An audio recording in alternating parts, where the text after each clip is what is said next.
اعوذ باللہ من الشیطان الرجیم بسم اللہ الرحمن الرحیم۔ سورہ اعراف کے دوسرے رکوع میں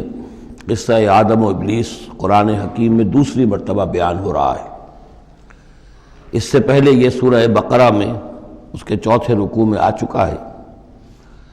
البتہ آپ دیکھیں گے کہ اگرچہ یہ قصہ جو ہے قرآن مجید میں 7 مرتبہ آیا ہے، 6 مرتبہ مکی صورتوں میں اور 1 مرتبہ مدنی صورت میں، لیکن یہ کہ ہر جگہ کوئی نہ کوئی بات نئی ہے، اس لیے کہ جس دور سے بھی یہ تحریک جو ہے حضور کی دعوت کی گزر رہی تھی، اس دور کے حوالے سے کچھ چیزیں جو ہیں وہ ہر جگہ پر آپ کو مزید نمایاں ملیں گی۔ اب مثلاً اس رکوع کے شروع میں ہمیں وہ عظیم آیت ملی ہے کہ جس میں جمع کا صیغہ اختیار کیا گیا ہے، وَلَقَدْ خَلَقْنَاكُمْ ثُمَّ صَوَّرْنَاكُمْ ثُمَّ قُلْنَا لِلْمَلَائِكَةِ اسْجُدُوا لِآدَمَ فَسَجَدُوا إِلَّا إِبْلِيسَ۔ اس کے بارے میں پچھلی مرتبہ میں عرض کر چکا ہوں۔ اب دوسری بات جو آ رہی ہے وہ یہ ہے کہ جو شیطان نے ورغلایا حضرت آدم کو اور حضرت حوا کو سلام علیہما، کہ جس درخت کا پھل کھانے سے اللہ تعالیٰ نے انہیں روک دیا تھا، کسی طریقے سے ورغلا کر انہیں اس درخت کا پھل کھانے پر آمادہ کر لیا۔ اس کے لیے لفظ آیا فوسوس لہما۔ یہ وسوسہ اصل میں ہم یہ سمجھتے ہیں کہ شاید یہ چیزیں اس طور سے ہو رہی تھی جیسے کہ ہم ایک دوسرے کے سامنے کھڑے باتیں کر رہے ہیں، ایک دوسرے کو پہچان رہے ہیں، لیکن حضرت آدم اور حوا کے بھی دلوں میں وسوسہ اندازی کی ہے شیطان نے، جیسے کہ شیطان وسوسہ اندازی کرتا ہے ہمارے دلوں میں۔ یہ مکالمے اس طرح کے نہیں ہے کہ وہ ایک ہی محفل میں کھڑے ہوئے، عام طور پر سورہ بقرہ کے چوتھے رکوع میں بھی اور دوسرے مقامات پر بھی ہمارا تصور کچھ اور رہتا ہے، لیکن یہاں وہ پردے حائل ہیں۔ ابلیس جو ہے وہ یقیناً جو ہے جنات میں سے تھا، حضرت آدم علیہ السلام کے لیے اس وقت بھی وہ انویزیبل تھا، لہذا نفس جو آیا ہے فوسوس لہما الشیطان، وسوسہ ان کے دلوں میں ڈالا۔ لِيُبْدِيَ لَهُمَا مَا وُرِيَ عَنْهُمَا مِنْ سَوْآتِهِمَا۔ اب یہاں خاص طور پر ایک بات آ رہی ہے، اس کو ہم متشابہات ہی میں شمار کریں گے۔ یہاں ایک خاص اثر ظاہر کیا جا رہا ہے کہ وہ شجر ممنوع تھا، اس کا پھل کھانے کا ایک نتیجہ برآمد ہوا،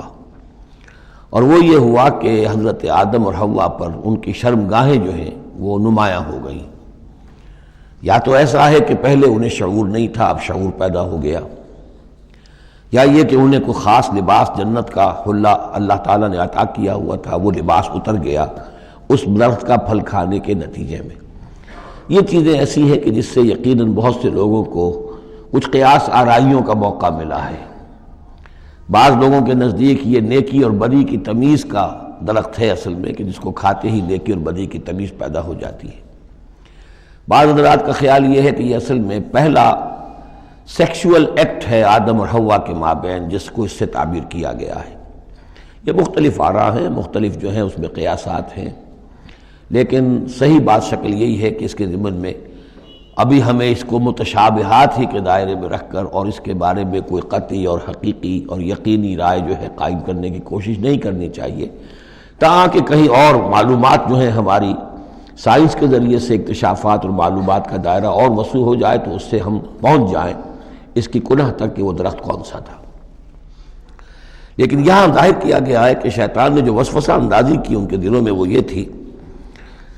فوسوس لهما الشیطان ليبدي لهما ما وري عنهما من سوآتهما وقال ما نهاكما ربكما عن هذه الشجرة۔ اور اس نے کہا، یہ وسوسہ اندازی کی کہ نہیں روکا ہے آپ دونوں کو آپ کے رب نے اس درخت سے، الا ان تکونا ملکین، مگر یہ کہ کہیں آپ نہ ہو جائیں فرشتے نہ بن جائیں، او تکونا من الخالدین، یا ہو جائیں آپ ہمیشہ ہمیش رہنے والے۔ اب اس میں سیدھی سی بات یہ ہے کہ فرشتوں کو تو جھکایا گیا حضرت آدم کے سامنے، تو فرشتہ بن جانا کون سی بہت بڑی بات تھی، لیکن یہ کہ انسان بسا اوقات اپنی اصل حقیقت کو، اصل مقام کو بھول جاتا ہے، نسیان ہو جاتا ہے،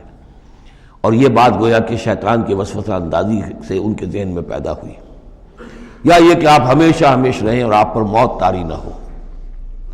وَقَاسَمَهُمَا إِنِّي لَكُمَا لَمِنَ النَّاصِحِينَ، اور انہوں نے قسمیں کھا کھا کر اس نے یقین دلایا میں آپ کے لیے بہت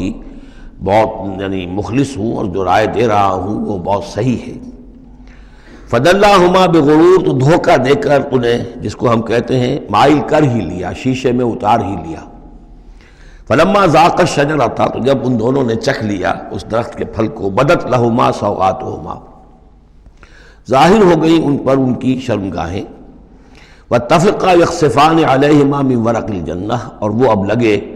درخت کے جو جنت کے پتوں کو